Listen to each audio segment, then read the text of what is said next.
二手店裏邊咧好流行嘅單品咧，就係一啲嘅好多 pattern 同埋好鮮豔嘅 one piece。可能好多朋友咧都會覺得咧好難着。大家好，我係 Yan， 係二手店嘅店主。今日咧就用呢一件嘅 one piece 去同大家襯衫嘅造型。呢件 one piece 咧睇落好鮮豔同埋好多 pattern 啦，但係就咁着咧，可能有時我哋會覺得有啲 dry 嘅喎。我哋仲可以咧加多啲層次上去，譬如我哋可以加件 turtleneck 啦，仲要係鮮豔嘅顏色，仲可以加多一層長裙喺裏邊啦。咁當你行起上嚟嘅時候咧，你就會覺得呢個擺動咧好靚啦。如果唔係太誇張嘅朋友，又想平日可以着到出街咧，最好咧就係襯翻牛仔嘅單品啦。好似咁樣咧，襯翻一件牛仔嘅背心啦，咁又可以遮住咗 pattern 嘅位置，就唔使怕太尷尬，但係同時咧亦都會有一種輕鬆嘅時尚嘅感覺。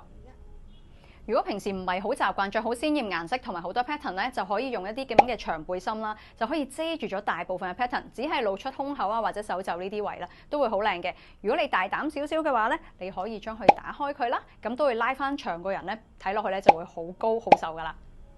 我會好建議大家咧喺買二手衫嘅時候，特別係白色嘅衫或者係一啲無冷嘅質地嘅時候咧，要留意翻佢嘅狀態。如果佢嘅起霧情況或者佢嘅發黃情況，你係唔接受嘅，就唔好帶佢翻屋企啦。咁另外咧，我亦都好建議大家咧喺買二手衫嘅時候，一定要攞件衫入去 fitting room 度試啱咗先好買。咁樣咧，你就會好長期去着用佢，就唔會造成二次嘅浪費啦。